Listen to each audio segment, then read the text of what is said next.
तस्वीर को फूलमालाएं पहनाकर आज के समारोह के मुख्य अतिथि माननीय प्राचार्य डॉक्टर कुमार लवटे जी, मराठी अध्यापक शिक्षक महामंडल के अध्यक्ष वीना लांडगे सर जी, लोकमंगल ग्रुप शिक्षण संस्था के सम्मानीय अध्यक्ष श्री चिट्ठी साहब सर जी को प्राप्त है। ऐसे आज मान्यवर छात्र मित्रों आपको मार्गदर्शन कराने के लिए हमारे विद्यालय के प्रांगण में उपस्थित है। हमारे लोकमंगल ग्रुप शिक्षण संस्था के अध्यक्ष श्री चिट्ठी साहब, मराठी अध्यापक संघ के प्रमुख जो पूरे महाराष्ट्र पर जिनका कार्य है वे है वीना लांडगे जी। छात्र मित्रों, आप कास पठार पुष्प पठार देखने के लिए गए होंगे। इस पुष्प पठार को पूरे विश्व में मशहूर बनाने का कार्य जिन्होंने किया होगा वे आपके सामने उपस्थित है डॉक्टर संदीप श्रोत्री जी। हमारे लोकमंगल ग्रुप शिक्षण संस्था के सचिव अनिल चिटनी साहब, हमारे विद्यालय की प्रधानाचार्य नंदा निकम मैडम, सारे विद्यालय के अध्यापक मित्र मेरे, लोकमंगल स्कूल नागेवाड़ी के पाटिल जी, मामूलकर और छात्र मित्रों, आप सभी का पुनः एक बार यहाँ पर स्वागत करता हूँ। और भारतीय संस्कृति में स्वागत गीत से हम शुरुआत करने जा रहे हैं। आज के समारोह का स्वागत गीत हमारे विद्यालय की नवी कक्षा की छात्राएं आपके सामने पेश करेगी।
सभी छात्रों को धन्यवाद। आज के समारोह का प्रास्ताविक करने जा रहे हैं लोकमंगल ग्रुप शिक्षण संस्था के सम्मान्य अध्यक्ष श्री चिटनीस साहब जी से विनती करता हूँ कि आज के समारोह का प्रास्ताविक आप करें। प्रमुख अतिथी आणि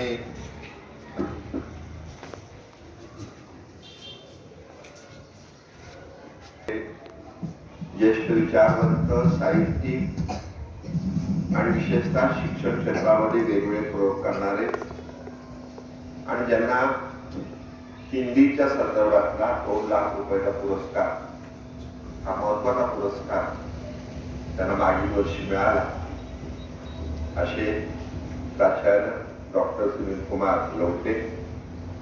त्या कार्यक्रमाला उपस्थित असलेले महाराष्ट्रातील एक प्रसिद्ध लेखक गोनी दांडेकरांचं ज्यांचं नाव घेतलं जातं विशेषतः, आणि कास पठाराच्या संदर्भामध्ये जगातील लोकांना एक वेगळ्या पद्धतीचं पुस्तिकेच्या रूपाने ज्यांनी मार्गदर्शन केलं, मनाच्या माहिती दिली, असे डॉक्टर संदेश कोत्री। मराठी विषयाला वाहून घेतलेले रिटायर झालेले प्राचार्य, परंतु महाराष्ट्रामध्ये सर्व जिल्ह्यामध्ये जाणारं त्रैमासिक जे विशेषतः शिक्षकांसाठी असतं, त्याचे संपादक, ग्रंथ महोत्सवाचे उपाध्यक्ष प्राचार्य विना लांडगे, आपल्या संस्थेचे सचिव अनिल चिटनीस, निकम मॅडम, सर्व शिक्षक, सर्व शिक्षिका, विशेषतः नागेवाडी शाळेतून या ठिकाणी आलेले ज्यांनी आपल्याला साथ दिली असे पाटील सर, त्यांच्याबरोबर आलेले स्टाफ मेंबर महामुलकर आणि आपण सर्व विद्यार्थी। आजचा दिवस विशेषतः मला असं वाटतं की तुमच्या आयुष्यामध्ये प्राचार्य मान्य सुनील कुमार लवटे यांच्या मार्गदर्शनाने वाचन संस्कृतीला तुम्हाला अधिक वाचण्यासाठी प्रवृत्त करणारा ठरेल. तसेच माझे चुलत भाऊ जे आपल्या संस्थेचे शिक्षण संचालक होते, कैलासवासी दिनेश चिटणीस, त्यांचा स्मृती दिवस सुद्धा आज या ठिकाणी साजरा होता. मला मुद्दाम सांगितलं पाहिजे की विद्यार्थी विशेषतः वेगवेगळ्या गोष्टीकडे वळलं पाहिजे आणि त्यासाठी शिक्षकांनी संस्थेने मार्गदर्शन केलं पाहिजे असं मला वाटतं. जर तुम्हाला शालेय जीवनामध्येच काही गोष्टी समजल्या आणि तुम्हाला त्यामध्ये जर आवड निर्माण झाली तर तुमचा भविष्यकाळ नक्की आणखी उज्ज्वल होण्याची शक्यता वाढलेली असते. आणि असे प्रयोग आपल्या सर्व शाळांमध्ये विशेषतः संस्था आणि संस्थेमधील सर्व शिक्षक करत असतात. नुकताच हिंदी दिन झालेला आहे, पण हिंदी दिवस हा 15 दिवस साजरा होतो प्रत्येक शाळांमध्ये. ज्या दिवशी हिंदी दिवस साजरा करायचा होता त्याच दिवशी मी नगरसेवक असताना नगराध्यक्ष असणारे आणि शिवाजी महाराजांचे 12वे वंशज श्रीमंत छत्रपती शिवाजीराजे भोसले यांचं निधन झाल्यामुळे आपण हिंदी दिवस पुढे ढकललेला होता. परंतु आपण एक कल्पना अशी मांडलेली होती मागील महिन्यामध्ये की ज्या पद्धतीतून मराठी भाषिकांना ज्ञानपीठ मिळालेलं आहे, लेखकांना मिळालेलं आहे, कवींना मिळालेलं आहे, त्याच्यामध्ये वि. स. खांडेकर, त्याचबरोबर कुसुमाग्रज म्हणजे शिरवाडकर, त्याच्यानंतर विंदा करंदीकर यांनी सातारा जिल्ह्यामध्ये आपली शिक्षिकेची नोकरी केलेली होती आणि भालचंद्र मेवाडे या 4 मराठी भाषिकांना ज्ञानपीठ मिळालेलं आहे. पण आपण जर बघितलं तर सगळ्या पूर्ण देशामध्ये सगळ्यात जास्त भाषा कुठली बोलली जाते तर हिंदी बोलली जाते. तर हिंदी भाषा येणं हे तुमच्या आयुष्यामध्ये तुम्हाला पुढे जाण्यासाठी एक महत्वाचा टप्पा आहे असं मला वाटतं. मी जेव्हा आज बघतो तेव्हा माझी मुलगी वर्ट्यू कंपनीमध्ये असिस्टंट जनरल मॅनेजर आहे, पण ती कायम सर्व स्टाफशी हिंदीमध्ये बोलत असते आणि तेव्हा मला आणखी त्या हिंदी भाषेचं महत्व जाणवलेलं आहे. आणि प्राचार्य सुनील कुमार लवटे यांनी तर त्यांची PhD केलेली आहे ती हिंदीमध्ये केलेली आहे. म्हणून असं आपण ठरवलं की आपल्या शाळेमध्ये हिंदीमध्ये ज्ञानपीठ मिळवलेले लेखक साहित्यिक आणि मराठीमध्ये ज्ञानपीठ मिळवलेले लेखक साहित्यिक आणि इंग्रजीमध्ये एकाला मिळालेले ज्ञानपीठ आहे त्यांचे फोटो आपण आपल्या या शाळेच्या आवारामध्ये या परिसरामध्ये लावावे की जे बघून तुम्हाला त्यांची जास्त माहिती घेण्याची इच्छा वाटेल. आणि मला अतिशय आनंद वाटला की लवटे सर आल्यानंतर लवटे सरांच्या हस्ते आपण या सगळ्या ज्या फोटोज बनवलेले आहेत त्याचं उद्घाटन त्यांच्या हस्ते, नोकरींच्या हस्ते, लांडग्यांच्या हस्ते आपण केलं. आणि त्यांनी बोलता बोलता सांगितलं की या सगळ्यांच्या माझ्या ओळखी आहेत, बहुतेक या सगळ्यांशी मी माझा परिचय होता, मी त्यांच्याशी बोललेलो आहे, त्यांच्याकडे गेलेलो आहे. आणि माझ्या लक्षात आलं की लवटे सरांना आपण बोलवलं किती तुमच्या दृष्टिकोनातून, संस्थेच्या दृष्टिकोनातून महत्वाची बाब ठरलेली आहे. मला मुद्दाम सांगितलं पाहिजे की या संदर्भामध्ये वेगवेगळ्या गोष्टी जरी असल्या तरी विवेकानंदाचा दाखला मी मुद्दाम देतो की विवेकानंद त्यावेळेला असं म्हणत असत की तुमची मातृभाषा, त्याच्यानंतर संस्कृत भाषा आणि इंग्रजी भाषा या 3 भाषा प्रत्येकाला आल्याच पाहिजे. विवेकानंद जाऊन जवळपास आता मला असं वाटतं की 125 वर्ष झालेली आहेत, परंतु 125 वर्ष होती, परंतु परिस्थिती बदलली. आता संस्कृतची जागा कुणी घेतली तर हिंदीने घेतलेली आहे. आपल्या देशामध्ये आता मातृभाषा हिंदी भाषा आणि इंग्रजी भाषा या भाषा महत्वाच्या ठरलेल्या आहेत असं मला वाटतं. त्यापेक्षा वाचन संस्कृती ही आपण जी रुजवण्याचा प्रयत्न करतो आहोत शाळांमध्ये, ही रुजवण्यासाठी आज माननीय लवटे सर बोलणार आहे. मी कालच एक हळदीकरांचं पुस्तक वाचत होतो आणि माझ्या लक्षात आलं की विनय हळदीकर आणि गोविंद तळवळकर, तुम्हाला माहित नसेल नाव, परंतु नंतर कधीतरी तुमच्या लक्षात येईल की त्यांच्यामध्ये जवळपास 25 ते 30 वर्षाचं अंतर होतं. तरी हे मित्र का होते तर त्याचं खरं कारण होतं वाचन. म्हणजे जे तळवळकर वाचत होते तेच हे वाचत होते. जवळपास 8 दिवस 15 दिवस अंतर पडत असेल, पण जवळपास 100 पुस्तकांच्या पेक्षा जास्त पुस्तकांवर या दोघांच्या चर्चा झालेल्या आहेत. याचा अर्थच असा आहे की वाचन हे तुम्हाला कोणत्याही वयातल्या माणसापर्यंत पोहोचू शकतं आणि त्याचा फायदा तुम्हाला आयुष्यामध्ये मिळू शकतो, हे मला महत्वाचं वाटतं. मला मुद्दाम सांगितलं पाहिजे की परमेश्वर हा माणसाने निर्माण केलेला हे पहिलं आपल्या मनात असलं पाहिजे. कारण त्यांचं सरासरी वाचन संस्कृतीवरचं पुस्तक वाचलं होतं, त्यांनी त्यात हाच मुद्दा मांडलेला आहे की प्राणी, पशु पक्षी आणि माणूस फरक काय आहे. आणि हे कशामुळे घडलं तर हे वाचनामुळे आणखीन घडतंय, आणखीन तो फरक वाढतोय. आणि मला आता सुद्धा दाभोळकरांचं एक व्याख्यान शेवटचं जे आपल्या शाळेत आलेले होते, नंतर साधारण महिन्याभरामध्ये त्यांची हत्या झाली, परंतु त्याला त्यांनी सांगितलं होतं की तुमच्या मेंदूमध्ये सुद्धा वाढ होती माणसाच्या, पण काही त्यांनी मिलीमीटर मध्ये सांगितलं होतं की वाढ होण्यासाठी कित्येक वर्ष लागत आहेत. पण माणूस हा एकमेव प्राणी असा आहे, त्याला आपण प्राणी म्हणतो, की जगामध्ये जो वेगवेगळ्या गोष्टी मोठ्या करत असतो. ही पण बाब या ठिकाणी मला महत्वाची वाटते. आज मला सांगायला अतिशय आनंद वाटतो की मी कोल्हापूरला पाचवीपर्यंत शिकलोय, PDF व्हायला शिकलोय, आणि सर आता काही गोष्टी सांगत होत्या. सर म्हटल्या मला ड्रॉइंगच्या परीक्षेमध्ये शिक्षकांना मला सांगावं लागलं काय की मला पास करा. माझं ड्रॉइंग तसंच आहे. मी परवा एका शाळेच्या वर्गामध्ये काढून दाखवलो, पहिले काढले 6, मग काढले 8, पास. याच्यापेक्षा आम्हाला ड्रॉइंग नाही. ते डोंगर आणि झोपडी काढायची बस. पण आपल्या शाळेमध्ये मात्र प्रत्येक कलेला वाव आहे. यादव सर भास्कर जाधवच्या माध्यमातून मैदानी खेळाला सगळ्या खेळामध्ये आपण प्रावीण्य मिळवलेलं आहे.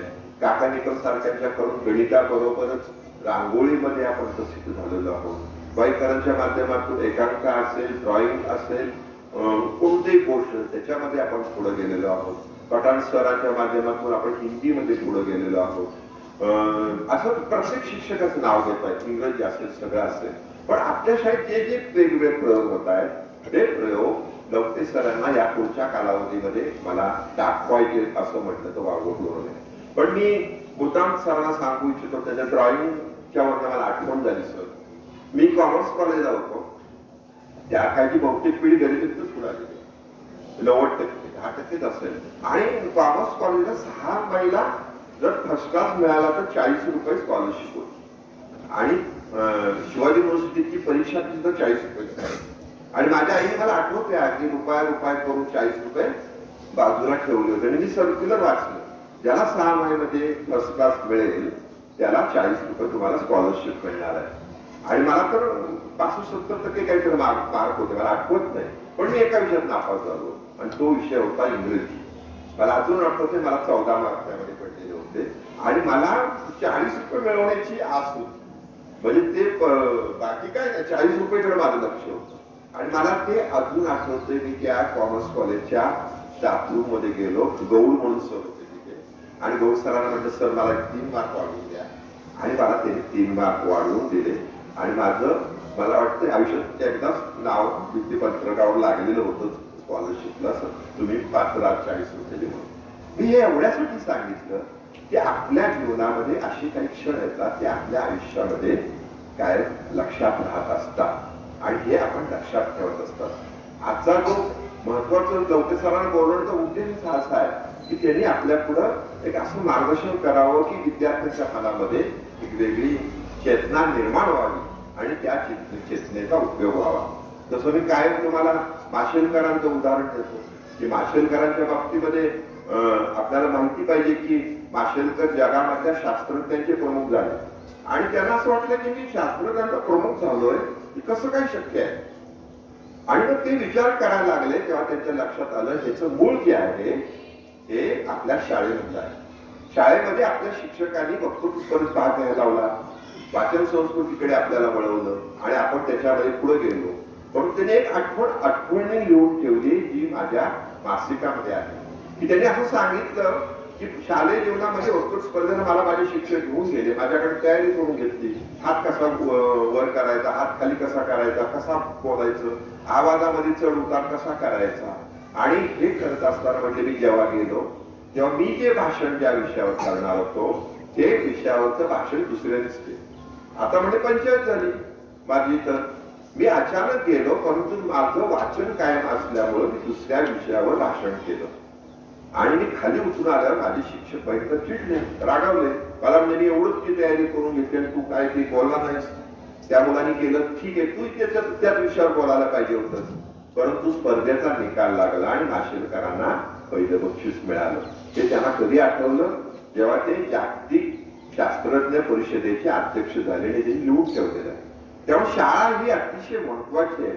तेव्हा आमचा असा प्रयत्न आहे या शालेय जीवनामध्ये आपल्याला अतिशय चांगल्या चांगल्या गोष्टी आपणापर्यंत यायच्या आहेत. तसं मला अतिशय आनंद असा वाटतो की सातारा जिल्ह्यामध्ये बालकुमार किंवा बालनाट्य स्पर्धेमध्ये फक्त आपल्या शाळा भाग घेतात. इंग्लिश स्कूल एक भाग घेते, पण जिल्ह्यामधल्या 3 शाळा नागेवाडीची आहे, गेंडामाईची ही आहे.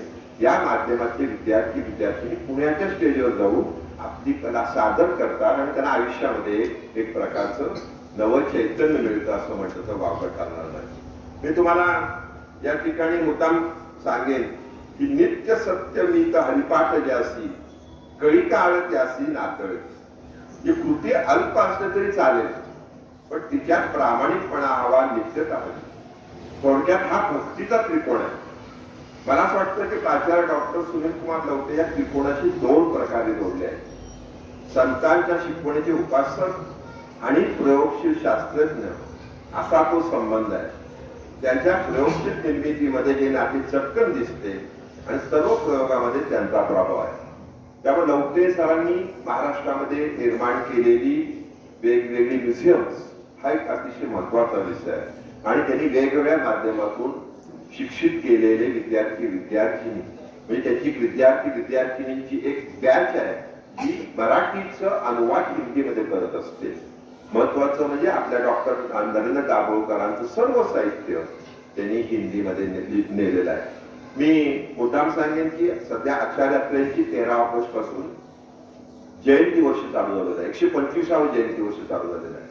आणि त्यांनी जाण्यापूर्वी त्यांचं भाषण होतं बालगंधर्वला. त्याने असं म्हटलं त्याच्यामध्ये की आयुष्यभर सद्गुणांच्या दाराशी मी जी माधुकरी मागितली तिच्या भांडवलावर आजचा हा अत्रे तुमच्याकडे उभा आहे. मी मेल्यावर माझी समाधी बांधली केली गेली तर तिच्यावर एकच वाक्य द्या, हा माणूस मूर्ख असेल, याच्या हातून अनेक प्रमाद घडले असतील, पण हा मनुष्य कृतज्ञ मात्र कधीच नव्हता. आणि आचार्य अत्रेंचं 100वा जयंती वर्ष महाराष्ट्रातच नाही देशात मोठ्या प्रमाणात साजरं झालं. 125वे जयंती वर्ष आता जसा जसा माणूस आणखी काय म्हणतो ज्या आठवणी आणखी कमी कमी होत जातात. परंतु आचार्य अत्रेंचं सुद्धा आपण सर्व मुलांनी वाचलं पाहिजे. मग आचार्य अत्रेंचं हे मुद्दाम कोटेशन कुणासाठी वापरलं असेल तर सरांसाठी वापरलं. सरांसाठी सरांनी सर्वांनी टाळ्यांच्या गजरामध्ये त्याचं स्वागत करावं. अशा व्यक्तिमत्वाची आपल्या शाळेला भेट होणं म्हणजे मला असं वाटतं की सर पद्मश्रीच्या लायकीचे आहे. लायकी कसं म्हणत नाही, पद्मश्रीला लायक असणारं व्यक्तिमत्व आहे. म्हणजे मला माहित नाही कोणी बोलला असेल नसेल, पण तुम्ही त्यांचा जो अभ्यास करतोय, त्यांचं जे वाचन करतोय, त्यांचं जे नम्रता बघतोय, त्यांनी पिढ्या घडवण्याचं जे काम केलंय, त्यांनी ज्या पद्धतीतून शिक्षण घेतलेलं आहे, जे त्याची सगळी पुस्तकं आपल्याला वाचायची किंवा त्यांच्या आत्मचरित्रावर आपल्याला बोलायचं आहे, ते आता ते काही बोलणार नाही. परंतु अशी व्यक्तिमत्व आपल्या समोर आणून आपल्याला सर्व गुण संपन्न करणं, आपल्या बुद्धिमत्तेमध्ये एक वेगळ्या प्रकारचं चैतन्य निर्माण करणं ही जबाबदारी आहे. त्यामुळे आज आपल्या शाळेमध्ये हिंदी दिवस पण आपण साजरा करत आहोत. आणि दुसऱ्या बाजूनी आपण कैलासवासी दिनेश चिटणीस की त्यांच्या जे माझ्या आयुष्यात येण्यामुळं माझ्यामध्ये काही सद्गुणांमध्ये माझ्या वाढ झाली असं मला वाटतं, तोही आपण या ठिकाणी साजरा करत आहोत. पुन्हा एकदा Sunil Kumar Lavate sir, Sosari sir, Landge sir, सर्व शिक्षकेतर कर्मचारी, आपण विद्यार्थ्यांचं मी स्वागत करतो आणि माझं प्रास्ताविक संपवतो. जय हिंद.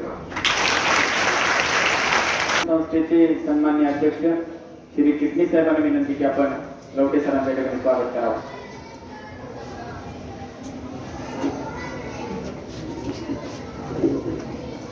लोकमंगल ग्रुप शिक्षण संस्था की ओर से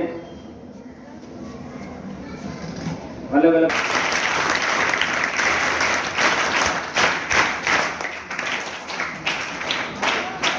रोपे महोत्सव साजरा करतो.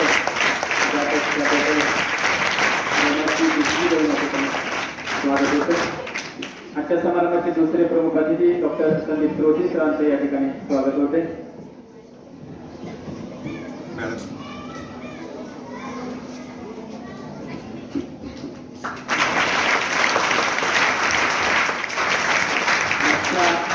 समारंभाचे तिसरे मान्यवर मीना लांडगे सरांचे या ठिकाणी आणि चिटणीस सरांना विनंती की आपण वीणा लांडगे सरांच्या ठिकाणी स्वागत करावे.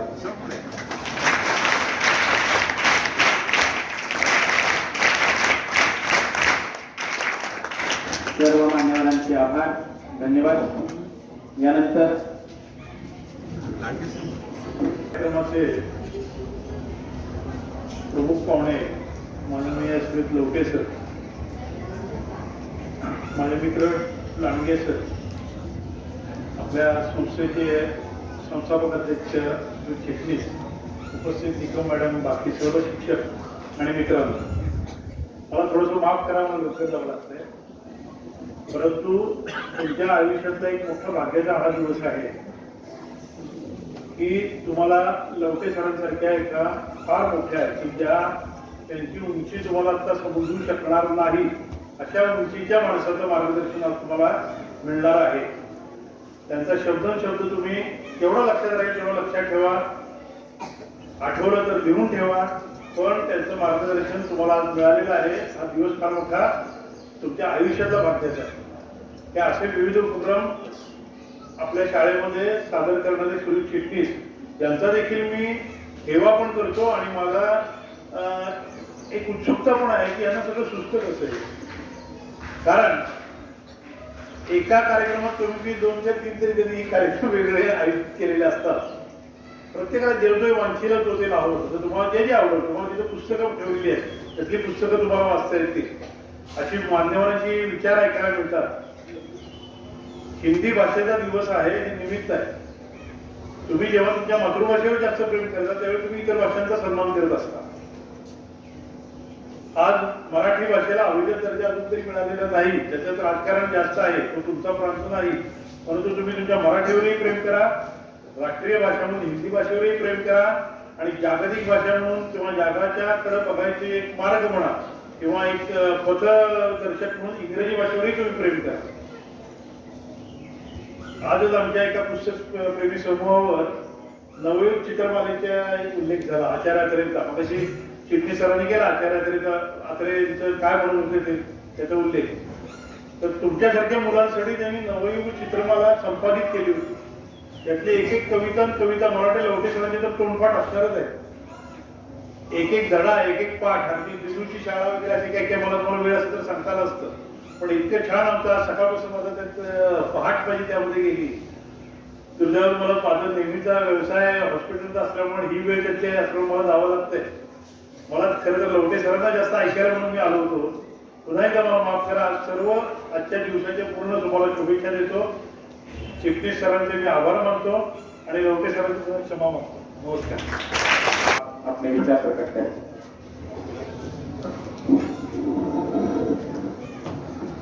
नमस्कार. अरे बोलो नमस्कार.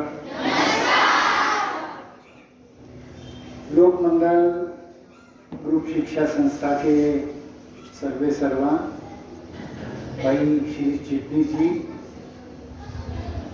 इस समारोह के मेरे साथ होने वाले अतिथि जिन्होंने अभी आपके साथ कुछ बातें की और वह चले गए, डॉक्टर श्रोत्री जी, भाई लांडे जी, बहन नंदा जी,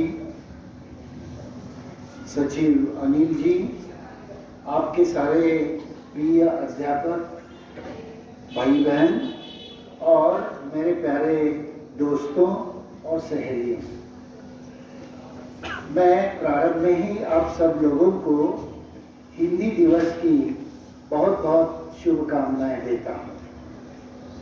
हिंदी दिवस हम क्यों मनाते हैं, मैं सबसे पहले आप लोगों को बता देना चाहता हूँ कि दुनिया में भारतवर्ष एकमात्र देश है।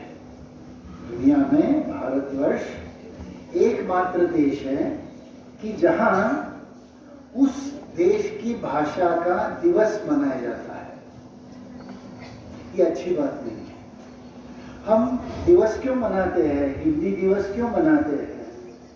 क्योंकि हमें हिंदी अच्छी तरह से नहीं आती, इसलिए हम हर वर्ष आपको ये स्मरण दिलाते हैं कि आपको आने वाले दिनों में हिंदी को अच्छी तरह से पढ़ना चाहिए, हिंदी को बोलना चाहिए, हिंदी में लिखना चाहिए, हिंदी सुननी चाहिए और हिंदी में सुंदर सुंदर सपने भी देखने चाहिए।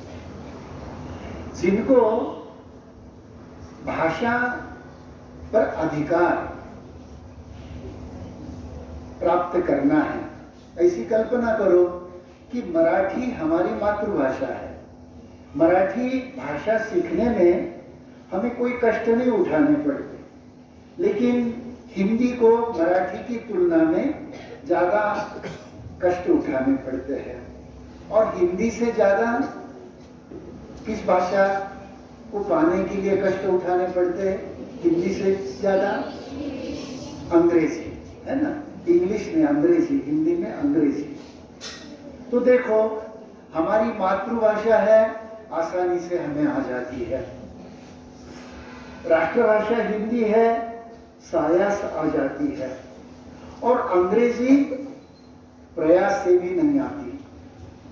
सबसे कम अंक अंग्रेजी में, उसके बाद हिंदी में और उसके बाद सबसे ज़्यादा मराठी में।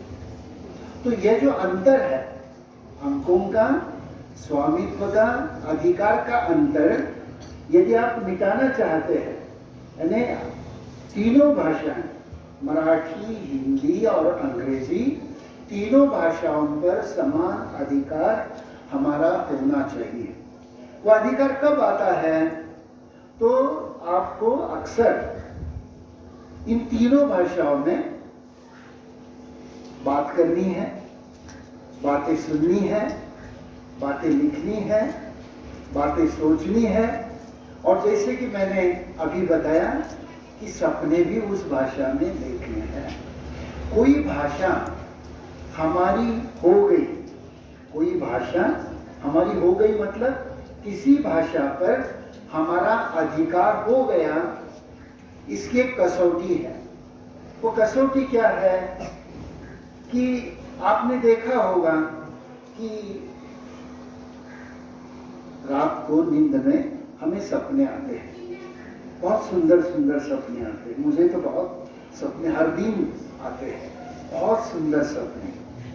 मैं तुम्हारी उम्र का था ना, तो बड़ा, तुम्हारी उम्र से थोड़ा बड़ा था, कॉलेज में गया था, तो उन दिनों मैं सुंदर सुंदर सपने देखा करता। और आपको मालूम है कि तड़के, तड़के माने पहाटे, तड़के जो सपने होते हैं, ऐसा बताया जाता है कि जो तड़के सपने आते हैं वो सच होते हैं। पहाटे येणारी स्वप्न सत्य होतात असं सांगितलं जातं। तो एक बार बड़ा सुंदर सपना मैं देख रहा था। वो सपना क्या था? मेरी शादी हो रही थी। सपना क्या था? मेरी शादी हो रही है। और किसके साथ शादी हो रही है? मेरी प्रियतमा के साथ। अपनी प्रियतमा के साथ शादी होना बड़ी बात होती है, अपने प्रियकर के साथ शादी होना बड़ी बात होती है। तो उस शादी का वह आयन मौका आ गया, शुभ मंगल सावधान, वो आयन मौका आ गया। इतने में माँ ने मुझे उठाया, उठो उठो। मुझे बहुत बुरा लगा। मैं मन में सोचने लगा था कि शादी होने के बाद क्यों नहीं उठाया, कम से कम सपने में तो शादी हो जाती। तो सपनों की ये बड़ी करामत होती है कि हमारे दिलो दिमाग में जो अधूरी ख्वाहिशें होती है वो सपनों में हम पूरा करते हैं। हकीकत में वो सारी बातें सच नहीं होती, लेकिन सपनों में उसे हम पूरा करते हैं। सपनों का बड़ा मजा होता है। तो इसलिए मैं आपको बता रहा था कि हिंदी नहीं आती ना, तो हिंदी में सपने देखा करो, तो हिंदी अपने आप आती है। अंग्रेजी नहीं आती ना, अंग्रेजी में सपने देखने की ख्वाहिश करो, अंग्रेजी आ जाएगी। तो भाषा पर अधिकार कैसे आता है? तो सोचो ज़्यादा, उस भाषा में सोचो। जिस भाषा में सोचोगे उस भाषा में आपको वो अधिकार अपने आप आ जाता है। हिंदी है ना, दुनिया की ऐसी भाषा है, अंग्रेजी के बाद हिंदी दुनिया में सबसे ज्यादा देशों में बोली और पढ़ाई जाती है। आपको मालूम है कि अंग्रेजी दुनिया के सभी देशों में पढ़ाई जाती है, इसलिए वह तो विश्व भाषा है, अंतर्राष्ट्रीय भाषा है। लेकिन हिंदी उससे कम विश्व भाषा नहीं है, उससे कम अंतर्राष्ट्रीय भाषा नहीं है। मैं आपको बता देना चाहता हूं कि ऐसी कल्पना करो कि दुनिया में 250 देश है, 250 देश है। इन 250 देशों में से 125 देशों में हिंदी पढ़ाई जाती है। उसमें से 25 देशों में तो मैं हिंदी पढ़ा चुका हूँ।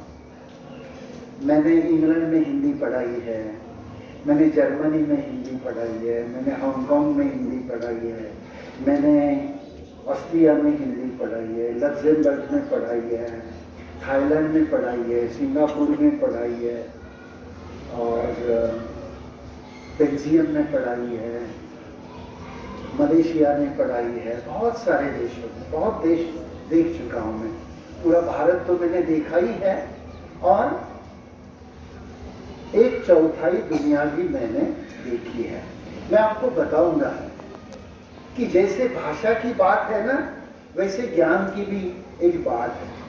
भाषा जैसे अनेक भाषाएं हमें आनी चाहिए।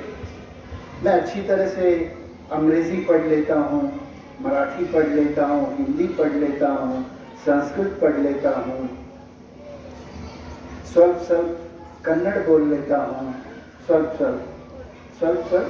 थोड़ी। तो हर एक भाषा के बारे में हमें जानकारी होनी चाहिए। हमारे भारत में कितनी भाषाएं मालूम है किसी को?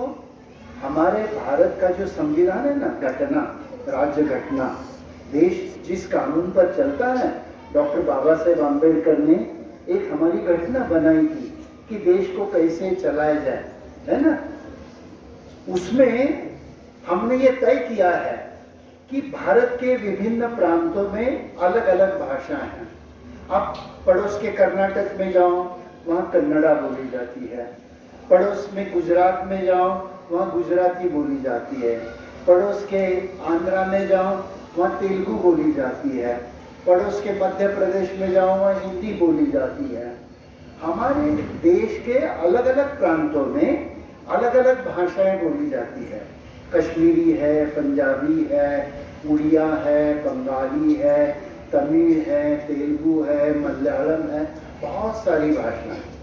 मैंने एक पुस्तक लिखी है, भारतीय भाषा और साहित्य। उसमें मैंने सभी 22 भाषाओं के बारे में जानकारी दी है। हमारी जो 22 भाषाएं हैं, इन भाषाओं की विशेषता है दोस्तों। वो विशेषता क्या है? ये सारी भाषाएं संस्कृत से बनी हैं। हमारी भारत की तमाम भाषाएं संस्कृत से बनी भाषाएं हैं। दक्षिण भारत की सारी भाषाएं संस्कृत से बनी, उत्तर भारत की सारी भाषाएं संस्कृत से बनी। तो भाषाओं पर अधिकार होना, ज़्यादा से ज़्यादा भाषाओं पर अधिकार होना, आपको शायद ये मालूम नहीं होगा कि हमारे भारत की, अरे पीछे दोस्तों मेरी तरफ देखो, पीछे गड़बड़ करने वाले दोस्त मेरी तरफ दो। मैं स्कूल में कभी गड़बड़ नहीं करता था। मैं बड़े इत्मीनान से, बड़ी लगन से सारे भाषणों को सुनता था। मैं बड़ा क्यों हो गया? तो मैंने लगन से सब सुना, लगन से सब पढ़ा। यदि आप बड़े बनना चाहते हो तो मेरी तरह लगन से सब कुछ करो। सुनो लगन से, पढ़ो लगन से, गाओ लगन से, सो जाओ वो भी लगन से, सो जाओ वो भी लगन से। तो लगन बहुत बड़ी बात होती है दुनिया में। कोई भी चीज मनसो तहे दिल से करने से हमारा सारा अधिकार उस पर आता है। तो मैं बता रहा था कि हमारे भारत की जितनी भाषाएं हैं, ये सारी भाषाएं हमें क्यों आनी चाहिए? क्योंकि हमारे भारतवर्ष की एक विशेषता है।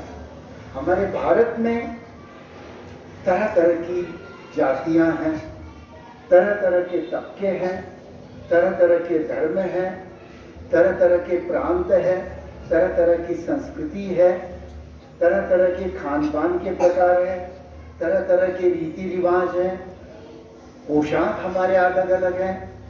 भारत जैसी विभिन्नता आपको दुनिया के किसी देशों में दिखाई नहीं देगी। मैं दुनिया देखने के बाद आपको बताता हूँ, भारत जैसा सुनहरा देश दुनिया में कहीं नहीं। भारत बहुत सुनहरा देश। हमें अपने देश पर गर्व होना चाहिए। मैं ऐसा देखता हूँ कि भारत में ना हमारे देश के बारे में कम गर्व है, ज्यादा होना चाहिए, कम है। क्यों? क्योंकि हमारे यहाँ छोटे छोटे प्रांत है ना, उन प्रांतों को हमने अपना राज्य माना। हम देश के बारे में कम सोचते हैं, महाराष्ट्र के बारे में ज्यादा सोचते हैं। तो ये गलत है। महाराष्ट्र के बारे में सोचो, लेकिन ज्यादा अभिमान हमारा अपने देश पर कुर्बान होने की लालसा हम में होनी चाहिए। जय महाराष्ट्र ठीक है, लेकिन जय भारत उससे बड़ा है, जय हिंद उससे बड़ा है। दुनिया में मैं देख चुका हूँ, मुझे याद है कि तुम्हारा पोशाक देखकर मुझे बार बार वह घटना याद आ रही है। मैं 1990 में मैं यूरोप के दौरे पर था। यूरोप के 15 देश मैंने 1990 में देखे। करीबन 3-4 महीने में यूरोप में था। तो जब मैं इटली गया, इटली नाम का एक देश है, बहुत सुंदर देश है दुनिया का। वहाँ फिरेंज नाम का एक शहर है, फिरेंज, फ्लोरेंस, अंग्रेजी में उसको फ्लोरेंस कहते हैं, हिंदी में फिरेंज कहते हैं। फ्लोरेंस दुनिया का सबसे खूबसूरत शहर है। कितना खूबसूरत! उसमें अभी कला की बात श्री जी ने उठाई थी ना, चित्रकारिता की। मुझे चित्र अच्छी तरह से नहीं आते, मुझे तो एक ही चित्र आता है। चौक होता तो मैं आपको दिखा देता, चौक लइए। तो मैं कितना बड़ा चित्रकार हूँ आपको बता देना चाहता हूँ। मेरे जैसा महान चित्रकार दुनिया में नहीं है। मुझे एक ही चित्र आता है।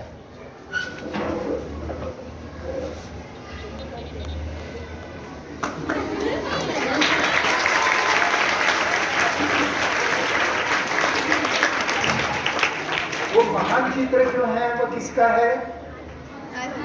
आदमी का है। आदमी का चित्र जो बना सकता है वो बड़ा आदमी है। तो अक्सर हमारे बीच आदमियत होनी चाहिए, इंसानियत होनी चाहिए। तो वो फ्लोरेंस शहर है ना, उस फ्लोरेंस शहर की, फिरेंज की विशेषता क्या है मालूम है? कि वो फ्लोरेंस शहर में शहर के दोनों तरफ, रास्ते के दोनों तरफ चित्रकार बैठे रहते हैं। वहाँ माइकल एंजेलो के बड़े बड़े शिल्प और चित्रकारिता है। वहाँ म्यूजियम में आप जाते हो तो म्यूजियम के जाने का रास्ता है। उस रास्ते की विशेषता क्या है? दोनों तरफ चित्रकार और शिल्पकार बैठे रहते हैं। आप आते जाते रहते हो तो वो जाते समय आपको बताते हैं कि मैं अच्छा चित्रकार हूँ, मैं एक पल भर में चित्र खींचता हूँ, ये देखो ये चित्र, और वो छोड़ देता है हमें। आते समय वो तुम्हें अपना चित्र दिखाता है। एक पल में वो तुम्हें देखता है और तुम्हारा बहुत खूबसूरत चित्र बनाता है, लेकिन पैसे बहुत लेते हैं। उस चित्र के पैसे बहुत लेते हैं। मेरा एक बहुत सुंदर चित्र एक कलाकार ने बनाया था और मुझे वो दिखाने लगा। उसकी कीमत थी $50, $50। मैं बहुत गरीब आदमी था उन दिनों, आज भी हूँ। दुनिया का सबसे गरीब आदमी मैं हूँ। मैं आपको बता देता हूँ, गरीब होना बड़प्पन होता है, अमीर होना अच्छा नहीं होता। अमीर दूसरों का शोषण करके लोग अमीर होते हैं, गरीब किसी का शोषण नहीं करता। आप में से गरीब कितने लोग हैं? अरे सब होने चाहिए। ठीक है, ठीक है, ठीक है। गरीब होना अच्छा है, अमीर होना बुरा है। तो मैं आपको बता रहा था कि चित्रकारिता का सबसे बड़ा गढ़ कहीं है तो वो फ्लोरेंस में। आप बड़े बन जाओ और सपने रखो कि एक दिन मैं फिरेंज जाऊंगा, एक दिन मैं पेरिस जाऊंगा, एक दिन मैं न्यूयॉर्क जाऊंगा, एक दिन मैं और कहीं जाऊंगा। भारत पहले देखो और फिर दुनिया देखो। तो हिंदी दिवस हम मनाते हैं, उसके पीछे एक बात, वो बात क्या है? तो हिंदी पर आपका अधिकार आने वाले दिनों में होना चाहिए। हम 14 सितंबर को ही हिंदी दिवस क्यों मनाते हैं? तो जब हमने अपना संविधान बनाया, घटना बनाई, तो 15 अगस्त 1947 को हमारा देश आजाद हुआ और हमने अपना संविधान बनाना शुरू किया। तो हिंदी को लेकर जो हमारी धारा है संविधान में, कलम है, राज घटना में हिंदी का जो कलम है, वह हमने 14 सितंबर 1949 को पारित कर दिया, मंजूर कर दिया। उसकी स्मृति में हम 14 सितंबर को हिंदी दिवस मनाते हैं और ये प्रण करते हैं कि भारतवर्ष के हर नागरिक को हिंदी आनी चाहिए। यदि आप मुझे देश का पंतप्रधान बनाएंगे या नहीं बनाएंगे? यदि आप मुझे देश का पंतप्रधान बनाएंगे तो मैं ये प्रयास करूंगा कि हर भारतीय को हिंदी आएगी। मैं कानून बनाऊंगा कि स्कूल में हिंदी में बोलो, बाजार में हिंदी में बोलो, बस में हिंदी में बोलो। जैसे जैसे आप बोलते जाओगे अपने आप भाषा आ जाती है। मैं एक छोटा उदाहरण देना चाहता हूँ कि भाषा का डर कैसे होता है। ये 1990 में मैं यूरोप में गया था ना, वो मूल में फ्रांस सरकार का निमंत्रण था।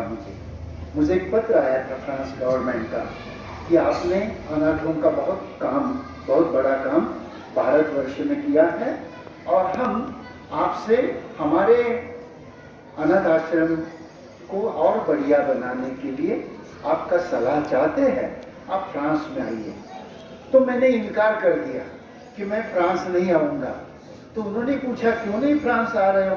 अरे पेरिस में आने के लिए तो लोग बाजी लगाते हैं और आप नहीं आते।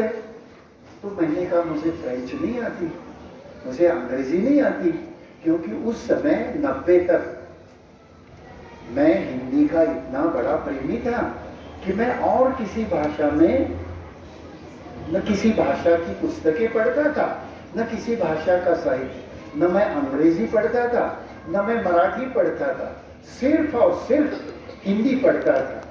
तो मैंने फ्रेंच गवर्नमेंट को बताया कि मैं फ्रांस नहीं आऊँगा क्योंकि फ्रेंच नहीं आती और अंग्रेजी भी मुझे नहीं आती, मैं आकर क्या करूँ?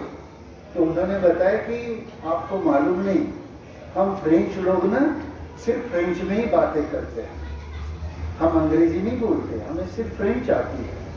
आप आइए, हमारा अनुभव है कि भारतवर्ष से जितने भी लोग फ्रांस आते हैं उनकी अंग्रेजी हमसे अच्छी होती है, क्योंकि हमारे यहाँ ब्रिटिश थे, ब्रिटिशों ने हमें अंग्रेजी पढ़ाई, हम अच्छी तरह से अंग्रेजी बोल लेते।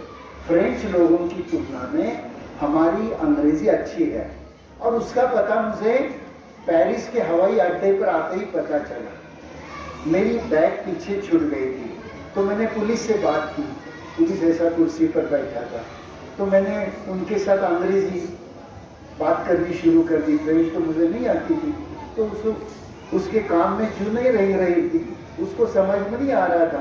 तो मुझे पता चला चलो हम फ्रांस पर अधिकार जमा सकते हैं, अच्छी अंग्रेजी बोल सकते, क्योंकि उससे अंग्रेजी बिल्कुल नहीं आती थी। तो मुझे बड़ा आत्मविश्वास आया और मैं आपको बताऊं 3 महीने में मुझे पता भी नहीं चला कि मैं अंग्रेजी कब बोलने लगा।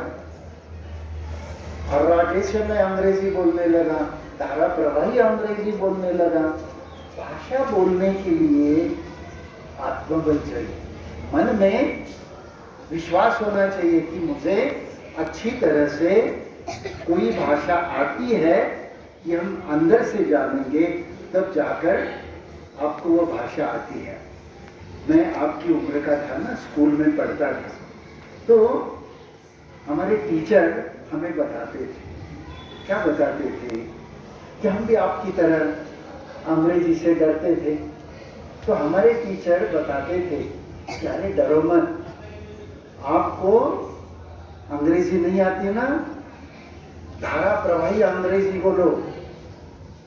लोगों को उस समय, मैं जब स्कूल पढ़ता था ना, भारतवर्ष में किसी को अंग्रेजी नहीं आती थी, तो वह हमें एक तरकीब बताते थे, एक युक्ति बताते थे, कैसे अंग्रेजी बोलो कि लोगों के सामने जाओ और धारा प्रवाही अंग्रेजी बोलो। मैं आपको भाषण पढ़ाता हूँ, वो भाषण दे दो।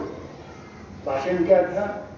ABCDEFGHIJKLMNO QRSTUV WXYZ तक। तालियां नहीं, ऐसा बोलने से तालियां मिल जाती थी, क्योंकि लोगों को अंग्रेजी क्या है इसका पता ही नहीं था। तो लोग तालियां बजाते थे, यार मराठी से अंग्रेजी बोल लेता है, तो ऐसे अंग्रेजी बोलो।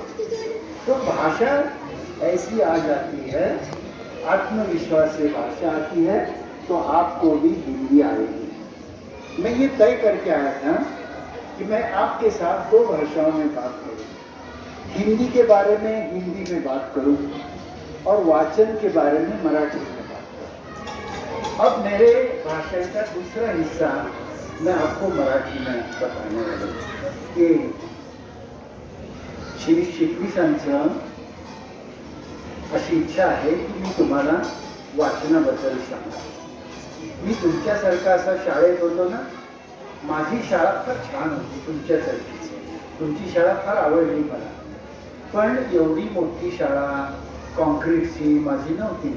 माझी शाळा गरीब होती, शाळा चालवणारे गरीब होते, आम्ही तर गरीबच होतो। म्हणजे किती गरीब, एक छोटी गोष्ट सांगतो तुम्हाला, आम्ही किती गरीब होतो। आपला देश ना पूर्वी खरोखर गरीब होता बरं का। आता आपण श्रीमंत झालो, आता आपल्याकडे भरपूर पैसे आले। स्वातंत्र्याचा कितवा वाढदिवस आपण साजरा करतो आहोत? 75। म्हणजे आपला देश स्वतंत्र होऊन 75 वर्ष झाली। 75 वर्षात आपण भरपूर प्रगती केली। म्हणजे पूर्वी साताऱ्याला MIDC नव्हती, मी लहानपणी साताऱ्यात यायचो तेव्हा MIDC नव्हती, MIDC झाली। म्हणजे काय झालं तर साताऱ्यात उद्योगाचा विकास झाला। असं तुम्ही सगळ्या आपल्या भारतातल्या सगळ्या क्षेत्रात पाहायला लागाल ना, तर गेल्या 75 वर्षांमध्ये आपल्या देशामध्ये सगळ्याच क्षेत्रात प्रगती झाली। अर्थक्षेत्रात प्रगती झाली, शेतीमध्ये प्रगती झाली, उद्योगामध्ये प्रगती झाली। मी मगाशी सांगत होतो ना की आम्ही शाळेत शिकताना गरीब होतो, त्याचं एक साधं उदाहरण, मी आता तुमच्या चपला बघितल्या सगळ्यांच्या, किती छान छान चपला सगळ्यांनी घातलेल्या, आमच्या पायात चप्पलच नाही। मी शाळेमध्ये हायस्कूलमध्ये येताना काही कमीपणा नाही वाटायचा आम्हाला, कुणाला चपला नव्हत्या, फार कमी लोकांच्या पायामध्ये विद्यार्थ्यांच्या मध्ये चपला असायच्या। इतका देश आपला गरीब होता। आता तुम्ही किती श्रीमंत झालात पहा, की तुम्हाला तर गणवेश आहे। म्हणजे एक काळ असा होता की गणवेश पण नव्हता। ते मगाशी एक छोटी गोष्ट मी विसरलो बरं का, तुमचा गणवेश बघून मला इटालीची एक आठवण आली, ती सांगतो आणि मग परत माझं वाचन। ती गोष्ट काय होती तर इटलीला मी ज्या दिवशी गेलो होतो, रोमला, रोम ही राजधानी इटली, त्या दिवशी इटली विरुद्ध जर्मनी फुटबॉल मॅच होती। आणि त्या दिवशी मी असं बघितलं इटलीमध्ये सगळीकडे शुकशुकाट आणि प्रत्येकाच्या अंगावर पोशाख होता। तो पोशाख या रंगाचा होता. आता तुम्ही तुमचा जो युनिफॉर्म आहे ना, हा इटलीचा राष्ट्रध्वजाचा पोशाख आहे. म्हणजे इटलीचा राष्ट्रध्वज असा आहे, तुम्ही काढून बघा म्हणता. तर त्या दिवशी इटलीचे सगळे लोक राष्ट्रध्वजाचा पोशाख करून आले होते. तिथे पद्धत आहे की ज्या दिवशी राष्ट्रीय इव्हेंट असेल, राष्ट्रीय घटना असेल, म्हणजे स्वातंत्र्य दिन असेल, एखादी आपल्या अस्तित्वाची लढाई असेल, त्या दिवशी ते राष्ट्रध्वजाचा पोशाख घालतात. तर मला ते तुमचा पोशाख बघून त्या इटलीची त्या दिवसाची आठवण आली. आणि तुम्हाला सांगतो, त्या दिवशी त्यांनी हजारो लोक रस्त्यावर होते, सगळे पोशाख घातलेले, एकच पोशाख घातलेले, सगळा देश एका पोशाखात. कल्पना करा नुसती, राष्ट्राभिमान केवढा मोठा. तर असा राष्ट्राभिमान ज्या देशामध्ये असतो ना, त्या देशामध्ये समृद्धी, संपन्नता, मोठेपणा येत असतो. श्री चिटणीस यांनी मला असं सांगितलंय की मी तुमच्याशी वाचनाबद्दल बोला. तर वाचनाची आवड मला कशी निर्माण झाली माझ्या मनामध्ये. तर मी ज्या तुमच्यासारख्या छोट्या शाळेत होतो ना, ती शाळा एक मोठे साहित्यिक चालवायची. जसे आता श्री चिटणीस मोठ्या ध्येयाने, तुमच्या बाई नंदाताई निकम, हे लांडे सर, तुमचे मुख्याध्यापक, सगळे शिक्षक जसे तुम्हाला मनापासून शिकवतात ना, माझे शिक्षक पण फार चांगले होते, फार मनापासून शिकवायचे, सगळं शिकवायचे. म्हणजे मगाशी सांगत होतो की मी नाचलो फक्त शाळेतच, मी गायलो फक्त शाळेतच, व्याख्यान दिली फक्त शाळेतच, नंतर कॉलेजमध्ये यातलं काहीच नाही. मी तुम्हाला असं सांगणार आहे की तुम्हाला अशी चांगली शाळा मिळाली ना, रांगोळी काढायला मिळाली काढा, चित्र काढायला मिळाले काढा, नाचायला मिळालं नाचा, बोलायला मिळालं बोला, धंदा करायला मिळाला करा. सगळं या वयात जे जे कराल ना, म्हणजे मोठं झाल्यावर तुम्ही म्हटला गजगे खेळूया, नाही खेळता येणार. मोठं झाल्यावर ठरवलं विटी दांडू खेळायची, गोट्या खेळायच्या, नाही खेळता येत. ज्या त्या वयात ज्या त्या गोष्टी केल्याच पाहिजे. भांडणं कमी करा, प्रेम जास्त करा, मैत्री जास्त करा. आणि या वयातली मैत्री म्हणजे तुम्हाला 4 मैत्रिणी या वयात मिळाल्या, 4 मित्र या वयात मिळाले, तर ते आयुष्यभर चालत राहतात तुमच्याबरोबर. मैत्री नावाची गोष्ट ही शालेय वयातच होते आणि शालेय वयातली मैत्री ही आयुष्यभर चालते. तर माझे ते जे वि. स. खांडेकर नावाचे संस्थापक होते ना, त्यांनी आम्हाला वाचनाची भरपूर आवड लावली. कशी आवड लावली? आता मी तुमचं एक ग्रंथ प्रदर्शन बघितलं, तसं त्यांनी ग्रंथ प्रदर्शन तर केलीच. आमच्या प्रत्येक वर्गामध्ये एक बॅग असायची, ठेवलेलीच असायची. वर्ग शिक्षक वगैरे काही नाही, जो मॉनिटर असायचं ना त्याच्या ताब्यात ती असायची. त्या बॅगेचं वैशिष्ट्य काय असायचं, ती पुस्तकांनी भरलेली असायची. आणि आमचे लायब्ररीचे सर होते ना, दर महिन्याने नवी बॅग आणून ठेवायची. या वर्गातली बॅग त्या वर्गात असं करत नवी नवी पुस्तकं दर महिन्याला मिळेल असं पाहिजे. ती बॅग आम्ही केव्हा उघडायचो, वर्गात जेवढी मुलं असतील तेवढी पुस्तकं त्या बॅगेत असायची. अशी कल्पना करा की आता चित्रकलेचा तास आहे आणि चित्रकलेचे सर येणार नाही, रजेवर आहे. तर त्या दिवशी आम्हाला निरोप यायचा हेडमास्टरांचा की आज 8व्या तासाला चित्रकलेचे सर येणार नाही, मुलांनी वाचत बसायचं. आमचा मॉनिटर आम्हाला सगळ्यांना एक एक पुस्तकं द्यायचा आणि आम्ही ते वाचायचो. मग आम्ही वाचलं की नाही ते सरांना कळायचं कसं, तर दुसऱ्या दिवशी ते चित्रकलेचे सर यायचे ना तासाला, दुसऱ्या तासाला, तेव्हा ते पहिलं काम काय करायचे, मला उठवायचे, कुणाला पण उठवायचे. परवा किंवा कालच्या तासाला कोणतं पुस्तक मिळालं तुला, मग तो नाव सांगायचं, लेखकाचं नाव काय यायचं नाही. आपण असं सगळं लक्षात ठेवत नाही ना. मग ते परत म्हणायचे की बॅगेत बॅग उघड, पुस्तक काढ आणि मला सांग लेखक कोण. म्हणजे असं दुरुस्त करायचे. मग पुढच्या वेळी प्रगती काय व्हायची, पुस्तक वाचायचं तर लेखकाचं पण नाव लक्षात ठेवायचं. वाचन ही गोष्ट आहे ना, 2 गोष्टी तुम्ही लक्षात ठेवा. पुस्तक हातात आलं ना कोणतंही, पहिला मनापासून त्याचं मुखपृष्ठ पाहिजे. मुखपृष्ठ हे पुस्तकाचा चेहरा असतो. आपला चेहरा असतो की नाही, अक्षर बघतो आपण, छान करतो की नाही, म्हणजे आपण आपल्यावर प्रेम करतो आरशात बघून. तसं पुस्तक आहे ना, ते पुस्तक, या पुस्तकात काय आहे हे याचं कव्हर सांगतं आपल्याला. म्हणून मनापासून चित्र बघायचं, म्हणजे चित्र आपल्याला सांगत राहतं या पुस्तकात काय. आपल्याला शीर्षक माहीत पाहिजे, लेखक माहीत पाहिजे. मग या पुस्तकाच्या मागच्या बाजूला आता इथं 3-4 लेखिकांचा परिचय आहे, पण बऱ्याच वेळा पुस्तकाच्या मागच्या बाजूला ना पुस्तकाचं संक्षिप्त सारांश लिहिलेला असतो. तो वाचायचा. तो वाचला की कळतं की काय आहे या पुस्तकात. मग आत पुस्तक उघडलं ना की पुस्तकाची प्रस्तावना असते, म्हणजे मनोगत असतं लेखकाचं. मी तुम्हाला सांगून एकदम पुस्तक आधारच्यासारखं वाचायला नाही लागेल.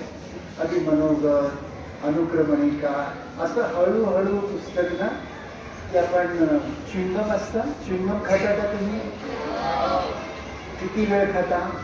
एक च्युइंगम किती वेळ चालतं? साधारण अर्धा तास, 15-20 मिनिटं. पुस्तक तसं किमान 15 मिनिटं, म्हणजे च्युइंग द बुक. पुस्तक पण च्युइंगम सारखं हळू हळू हळू हळू रिचवायचं, पचवायचं, वाचायचं. पुस्तक असं म्हणजे च्युइंगम पाहती शेवटच्या कणापर्यंत आपण चोखत असतो. पुस्तक पण शेवटच्या पानापर्यंत वाचलं पाहिजे. जी मुलं किंवा मुली मनापासून पुस्तक वाचतात, माझा एक मित्र होता, मला आठवतं की त्याला पुस्तकाच्या वासाचं फार होतं. पुस्तक घेतलं की पहिला काम वाच. आता वास असतो पुस्तकाला, छान वास असतो, मला पण आवडतो. विशेषतः नव्या पुस्तकाचा वास ना, नव्या पुस्तकाचा वास. त्या मित्राची सवय मला पण लागली. मी पहिलं पुस्तक उघडलं की एकदम आस्वाद असतो पुस्तकाचा. तर तसं पुस्तकांचा आस्वाद घ्यायचा. ते वि. स. खांडेकर माझे शिक्षक होते ना, मोठे लेखक. त्यांनी पुस्तकाबद्दल एक सांगितलं, छान गोष्ट सांगितली, ती मी तुम्हाला सांगतो. ती काय सांगितले की ते असं म्हटले ते की ते लेखक होते, त्यांची मी तर आजच मला कोणतरी माझ्या मित्राने विचारलं की अरे खांडेकरांची किती पुस्तकं संपादित केलीस तू? तर मी 36 पुस्तकं संपादित केली. तर त्याच्या आधी खांडेकरांची जवळजवळ 100 पुस्तकं त्यांच्या हयातीत प्रकाशित झाली.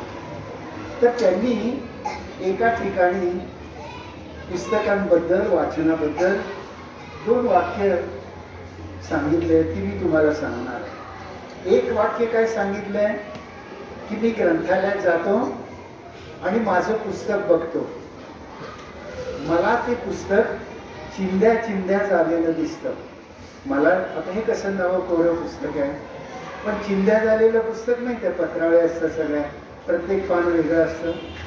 त्यांनी काय सांगितलंय की मी ग्रंथालयात जातो आणि माझ्या पुस्तकाच्या चिंध्या चिंध्या जेव्हा झालेल्या पाहतो, तेव्हा माझ्यातला लेखक सुखावतो, तेव्हा माझ्यातला लेखक सुखावतो. पुस्तकाच्या चिंध्या केव्हा होतात? पुस्तकाच्या चिंध्या केव्हा होतात? कोण सांगेल मला? हात वर, हात वर. अरे आता तर बोलत होता, सांगतो. पुस्तकाच्या चिंध्या केव्हा होतात? अनेक लोक जेव्हा पुस्तकं वाचतात तेव्हा. पण चिंध्या करणारे लोक चांगले नसतात. पुस्तकाच्या चिंध्या करणारे लोक चांगले नसतात. पुस्तक हे अत्यंत मनापासून जपून वाचायचं, प्रेम करायचं पुस्तकावर. पुस्तक आहे तसं राहिलं पाहिजे. कपडे कसे आहे तसे असतात, पुस्तक पण लायब्ररीचं असू दे, आपलं असू दे, मित्राचं असू दे, मैत्रिणीचं असू दे, शाळेचं असू दे, पुस्तक जपायचं चांगलं. दुसरं खांडेकरांनी पुस्तकाबद्दल काय सांगितलं सांगता? तुम्ही कधी कपड्यांच्या दुकानात जाता, कपड्यांच्या, मला माहित आहे हो म्हणणार. आणि कपड्यांच्या दुकानात गेलात आणि रिकाम्या हाताने परत आलात, असं कधी झालंय? आता दुसरा प्रश्न, पुस्तकांच्या दुकानात कधी गेलात? नाही. हो, पुस्तकाच्या दुकानात गेलात आणि पुस्तक न घेता परतलात, असं पण झालंय की नाही? बघा, कपड्याच्या दुकानात असं होत नाही, पण पुस्तकाच्या दुकानात असं होतं. ही गोष्ट चांगली नाही. खांडेकरांचं वाक्य सांगतो, मी पुस्तकाच्या दुकानात गेलो. खांडेकरांचं वाक्य बरं का, मी पुस्तकाच्या दुकानात गेलो आणि रिकाम्या हाताने परतलो, असे कधी झाले नाही. मी पुस्तकाच्या दुकानात गेलो आणि रिकाम्या हाताने परतलो, असे कधी झाले नाही. मी तुम्हाला सांगेन, कपड्यांवर जितकं प्रेम करता तितकं पुस्तकांवर प्रेम करा. इथून पुढे पुस्तकाच्या दुकानात गेलात तर एक पुस्तक घ्यायला गेलात तर 2 घेऊन या, 2 घ्यायला गेलात तर 4 घेऊन या, 4 घ्यायला गेलात तर 8 घेऊन या. ठरलेल्यापेक्षा जास्त कपडे घेऊन येतो आपण. एक घ्यायला गेलो तर 2 ड्रेस घेऊन येतो. पुस्तकांचं पण तसं झालं पाहिजे. मी आता एक छोटा प्रश्न विचारणार आहे, प्रामाणिक त्याचं उत्तर द्यायचं. तू उभा राहा बेटा, घाबरायचं नाही, काय घाबरू नका. तुझ्या घरामध्ये तुझी किती पुस्तकं आहेत? शाळेची सोडून, शाळेची सोडून म्हणजे पाठ्यपुस्तकं सोडून नाही ना? आता पहा, आपण शिकलेले का अडाणी? आपण शिकलेले का अडाणी? मग पुस्तकं कशी नाही आपल्या घरी? म्हणजे अडाणी. तर जर तुम्हाला तुमच्या शिक्षणाचा अभिमान असेल, तुम्ही स्वतःला शिकलेले मानत असाल, तर एक छोटी गोष्ट करायची. मी इतकं सांगतो, आपला वाढदिवस असेल, पुस्तक विकत घ्यायचं. मैत्रिणीचा किंवा मित्राचा वाढदिवस असेल, पुस्तकच भेट द्यायची, चॉकलेट नाही द्यायचं. कुठे कार्यक्रमाला गेला, बुके घेऊन जायचं नाही, बुक घेऊन जायचं, पुस्तक घेऊन जायचं. असा पुस्तकाचा प्रसार कराल ना, तर तुम्हाला असं वाटायला लागेल की अरे गंमत आहे. पुस्तक आपल्याकडे असेल ना, पाहिजे तेव्हा वाचता येतं. कधी कधी पाहणं आपली झोप मोडते, म्हणजे आपल्याला झोप येत नाही. या कुशीवर त्या कुशीवर, त्या कुशीवर या कुशीवर असं होतं. पण पुस्तक असेल ना, तर लगेच उचलून तुम्ही वाचायला लागता. समाधी लागते वाचायची. मी तर इतकं छान वाचतो ना, पुस्तकं वाचताना माझ्या काही सवयी आहेत बरं का पुस्तक वाचायला, की वाडगावर चुरमुरे असावे आणि पुस्तक असावं, खात खात पुस्तक वाचायला. बशीमध्ये चकल्या असाव्यात आणि पुस्तक असावं छान, शंकरपाळ्या असाव्यात छान. खात खात पुस्तक वाचण्याची गंमत असते. आणि मग कधी कधी मी असं वाचत बसतो. तुमच्या वयाची माझ्या घरात नातवंड आहे, ती माझी गंमत करतात. त्यांना माहीत असतं आजोबा मनापासून वाचत, ते हळूच बशी काढून येतात. मला कळतच नाही बशी नाही ते. मग फक्त तर अरे बशी नाही, तो लपलेला असतो नातू. तो म्हणतो केली की नाही गंमत. तर अशी समाधी लागली पाहिजे, वाचायची समाधी लागली पाहिजे. जी माणसं मनापासून वाचतात, पुस्तक मनापासून वाचतात ना, ते मोठे होतात. पुस्तक ही गरज असली पाहिजे. थोरो नावाचा एक मोठा लेखक आहे, त्याची गंमत सांगतो मी तुम्हाला. थोरो हा थंडीच्या प्रदेशात राहायचा आणि एकदा एका थंडीच्या दिवसात ना, अगदी कुडकुडणारी थंडी भरली. तो बायकोला म्हणला की मला $10 दे, मी चांगला कोट आणतो. आणि $10 घेऊन तो कोट आणायला निघाला. तर वाटेत पुस्तकाचं दुकान दिसलं. तो पुस्तकाच्या दुकानात शिरला आणि विसरूनच गेला की तो कोट आणायला गेला आणि $10ची पुस्तकं घेऊन आला. बायको म्हणली अहो कोट कुठं आहे? आज म्हणले माझा कोट, मी विसरून गेलो कोट आणायचा. पुस्तक वाचायला लागलो, थंडी गेली तर पुस्तक तुम्हाला सगळं विसरायला लावते. थंडी विसरायला लावते, काळ विसरायला लावते, माणसं विसरायला लावते. फक्त तुम्ही मनापासून वाचलं पाहिजे. ते वाचाल तर वाचाल याचा अर्थ हा आहे की तुम्ही एकदा वाचायला लागाल ना, सगळ्या जगाचं ज्ञान होतं. मी ज्या देशात जातो ना, त्या देशाबद्दल आधी वाचतो आणि जातो. तर त्या लोकांना फार अभिमान वाटायला लागतो. अरे आपल्याला जेवढी माहिती नाही तेवढी या माणसाला आपल्या देशाबद्दल माहिती आहे. इटलीला जायचं, इटलीचा सगळा इतिहास वाचतो. रशियाला जायचं तर रशियाचा सगळा इतिहास वाचतो. वाचनामध्ये ही मोठी गंमत असते. ती तुम्ही जर एकदा जाणायला लागाल तर मग तुमच्यासारखा श्रीमंत मनुष्य नाही. आणि मी परत सांगतो, तुमच्या घरात किती कपडे आहेत ही तुमची श्रीमंती नाही. तुमच्या घरात किती चप्पलचे जोड आहे ही तुमची श्रीमंती नाही. तुमच्याकडे पाठ्यपुस्तकाला सोडून किती पुस्तकं आहेत याच्यावर तुमची श्रीमंती आहे. समजा आज एकही पुस्तक नसेल, मी समजा 10 वर्षांनी आलो, तुम्ही असाल की नाही? नसाल शाळेत.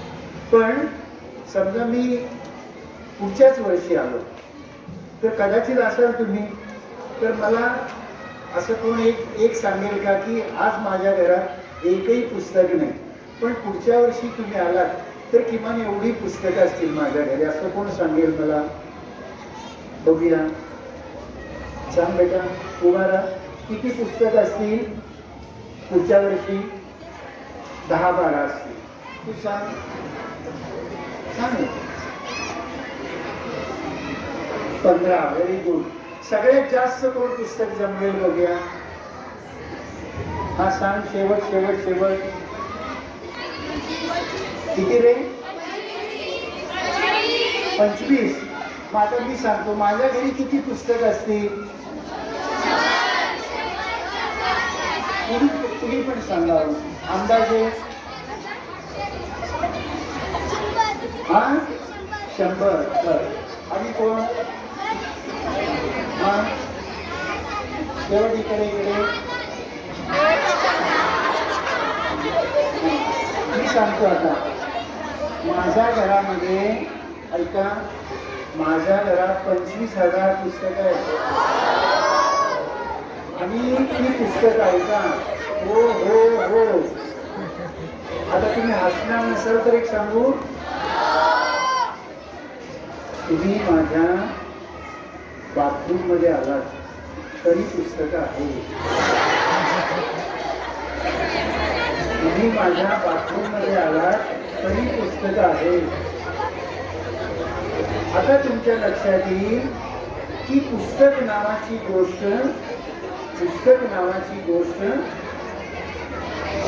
वेळ घालवायचं सगळ्यात चांगलं साधन आहे. सगळ्यात एकांत वेळ कुठे असतो आपल्याला? बाथरूम मध्ये. तेव्हा वाचायचं प्रयत्न करा. ऐका, तुम्ही हसलात मला मान्य आहे. त्याचं कारण काय माहिती आहे का? ऐका प्लीज. मी त्याचं कारण सांगतो. आपल्याला आपल्या शिक्षकांनी, आपल्या शिक्षणाने वाचन हे वेड आहे हे कधी शिकवलेलं नाही. तुम्ही जगात जाल तर जगात माणसं सतत वाचत असतात. कुठेही गेलं तरी वाचत असतात. वाचन हा व्यवहार नाही, वाचन हे वेड आहे. एकदा का तुम्हाला ते लागलं की तुम्ही केव्हाही पुस्तक वाचा. म्हणजे मला प्रवासात नेहमी दिसतं लोक रिकामे बसतात, मी वाचत असतो. म्हणजे एक छोटी घटना सांगतो आणि माझं भाषण सांगतो. एकदा मदर टेरेसा माहिती आहे ना तुम्हाला? ती एकदा बोईंग विमानाने जात होती. आणि त्या बोईंग विमानामध्ये आपल्या मराठीतले एक मोठे संपादक गोविंदराव तळवलकर म्हणून, महाराष्ट्र टाइम्स नावाचं आपलं दैनिक होतं. ते आता ते कोल्हापुरात येत नाही, पण अजून चालतं, पुण्यात मुंबईला चालतं. ते एकेकाळचं सगळ्यात प्रसिद्ध दैनिक. म्हणजे किती प्रसिद्ध दैनिक, मला आठवतं की महाराष्ट्र टाइम्स वाचल्याशिवाय मला चहाच गोड लागायचं नाही. इतकं त्या दैनिकाचा दर्जा होता. तर गोविंद तळवलकर आणि मदर टेरेसा अमेरिकेला निघालेले होते एका बोईंगमध्ये. ते गोविंद तळवलकरांना खिडकी शेजारी एका ठिकाणी पुस्तक वाचत होते. 12 तासाचा प्रवास पुस्तकाला वाचत होते. मदर टेरेसा अगदी पलीकडच्या बाजूला होती. त्या बोईंगमध्ये काय चाललं तर जो तो उठायचा मदर टेरेसाला नमस्कार करायचा, जो तो उठायचा मदर टेरेसाला नमस्कार करायचा. आणि या लेखकाला कोणी नमस्कारच केला नाही, तो आपलं वाचत बसला.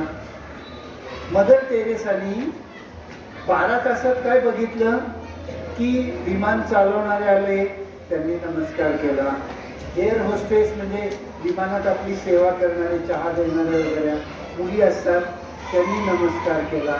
सगळ्या पॅसेंजरनी नमस्कार केला. पण एक शिष्ट माणूस त्यानं काय आपल्याला नमस्कार केला नाही. म्हणजे एवढ्या लोकांनी नमस्कार केला, मदर टेरेसाला त्याचं काही नाही.